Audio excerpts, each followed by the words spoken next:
فوجی من موجی میں خوش آمدید. میں ہوں آپ کا ہوسٹ میجر رضا. تو سب سے پہلے تو یہ ہے کہ کچھ باتیں اسرائیل ایران کانفلکٹ میں آپ نوٹ کر لیں. بہت سارا پروپیگنڈا سامنے آ رہا ہے جس میں وہ کہہ رہے ہیں کہ جی ایران ختم ہو گیا، ایران کے پاس کوئی آپشنز نہیں رہیں. دوستو غیر جذباتی تجزیہ کریں تو ایران کی لیڈرشپ اڑ گئی ہے، اسرائیل نے کمال کر دیا ہے، فلاں فلاں امکان جو بھی ہے. اور مغرب کا پروپیگنڈا مطلب وہ برطانیہ سے لے کے ناروے اور ناروے سے لے کے فرانس اور فرانس سے لے کے امریکہ اور امریکہ سے لے کے اسرائیل، وہ آپ کو علیحدہ سے پتہ ہی ہے. لیکن میں بھی ادھر ہی ہوں، آپ بھی ادھر ہی ہیں. چند ایک باتیں نوٹ کر لیں اور اپنے پاس لکھ کے رکھ لیں. نمبر 1، اسرائیل پہلی دفعہ ایسی تباہی اپنے ملک میں دیکھ رہا ہے. اور یہ بھی یاد رکھیں کہ اسرائیلیوں کو یقین نہیں آ رہا. ان کا ایک کانسیپٹ تھا انوینسیبلٹی کا. انوینسیبل کا مطلب یہ تھا کہ جی کچھ بھی ہو جائے ہمیں کوئی کچھ نہیں کہہ سکتا. اور کچھ باتیں اس میں درست بھی ہیں. کچھ ایئر سپیریورٹی جو ایران کے اوپر اس ٹائم پہ اسرائیل کی ہے اس میں کوئی شک نہیں ہے، انٹیلیجنس فیلئر میں کوئی شک نہیں ہے. لیکن اس کے باوجود اسرائیل یہ سمجھتا تھا کہ ان کے اوپر، یا اسرائیلی یہ سمجھتے تھے کہ ان کے اوپر کوئی اس طرح کا اٹیک نہیں کر سکتا. اور اس ٹائم پہ جو الفاظ انگلش میں استعمال ہو رہے ہیں وہ یہ ہیں کہ the Israelites are rattled, they are stunned, کہ وہ حیرت زدہ رہ گئے ہیں. ان کو مطلب سمجھ نہیں آ رہی کہ یہ کیسے ہو گیا کہ ایران کی میزائل جو ہیں وہ ڈائریکٹ ہمارے اوپر گر رہے ہیں. اب مثال اس کی یہ ہے کہ حیفا میں جو ان کی سب سے بڑی آئل ریفائنری ہے، کہ جس میں انڈینز کی بھی بہت بڑی پارٹنرشپ ہے، وہ مکمل بند ہے.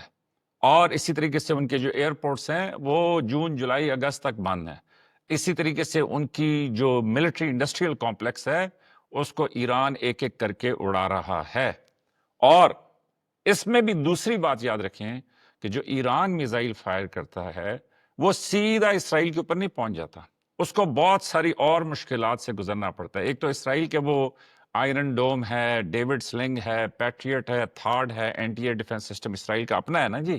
لیکن اس کے علاوہ اس میزائل کے رستے میں جتنے بھی آتے ہیں، اسپیشلی جو امریکی ہیں، چاہے ان کی نیوی ہے، کچھ اور ہے، کچھ تو وہ ٹیک ڈاؤن کر رہی ہے. اس کے علاوہ جو ان کے بیسز ہیں وہاں سے ٹیک ڈاؤن کرنے کی کوشش کی جاتی ہے. اس کے علاوہ کچھ ایسے ہمارے مطلب کیا کہوں کہ جی کچھ ایسے ملک ضرور ہیں کہ جن کی ایئر فورس باقاعدہ حصہ لے رہی ہے کہ کسی طریقے سے وہ میزائلوں کو اسرائیل پہ نہ گرنے دیا جائے، بھلے ہمارے اپنے ملک کے اوپر گر جائے.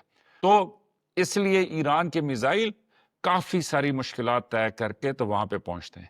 اور اگر اس کے باوجود پہنچ رہے ہیں جو میں نے آپ کو سب کچھ بتایا، تو پھر آپ سمجھ لیجئے کہ ایران کی اپنی صلاحیت میزائل ٹیکنالوجی میں کم از کم اتنی ہے کہ وہ اسرائیل کو کافی بڑا سبق سکھا سکتے ہیں.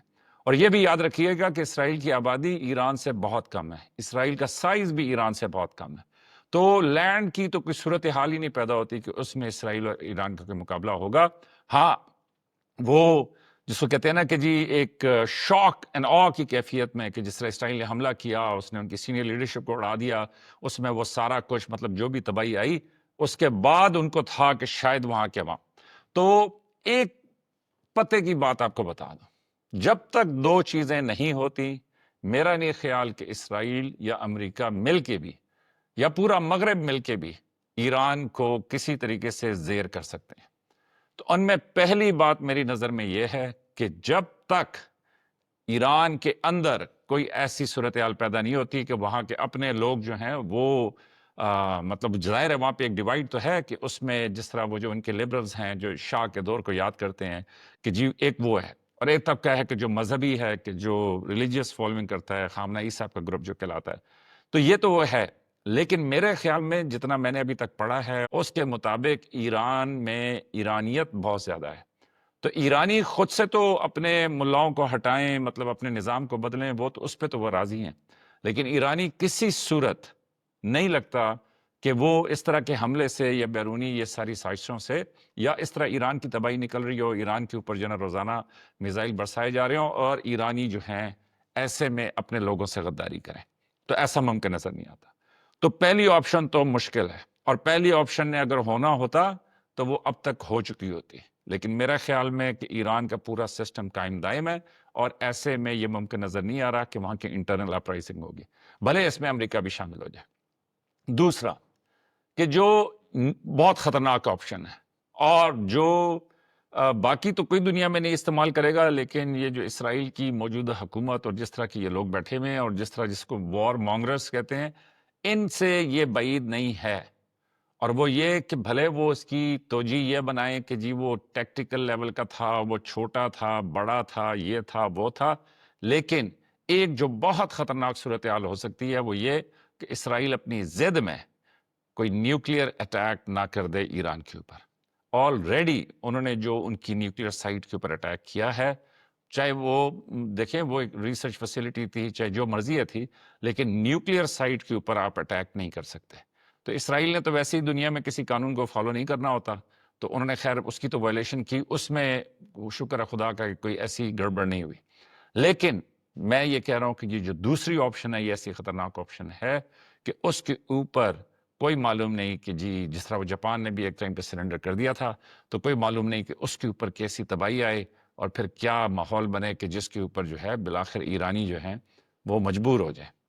لیکن اس سب کے ساتھ یہ یاد رکھیے گا کہ جو ایرانی ہیں ان کو وہ مطلب شروع میں تو دکھائی دے رہا تھا کہ ایرانی بالکل نہتے ہیں، اکیلے ہیں، لیکن ایرانی جو ہیں ان کے ساتھ چائنا، روس، پاکستان، الجزائر اور بہت سارے اور ملک کھڑے ہوئے کہ جو اس طرح کی اندھی دادا گیری کو بالکل قبول نہیں کرتے، اور جو اس طرح کی مطلب یہ جو ایک ہڑبونگ مچا ہوا ہے کہ جس کے اندر آپ لوگوں کے اوپر اس طریقے سے اٹیک کریں اور حکومتوں کو بدلنے کی کوشش کریں اور اس کے اوپر آپ لوگوں کو وہ اپنے اس پہ وہ کریں، یہ اس کو لوگ پسند نہیں کرتے۔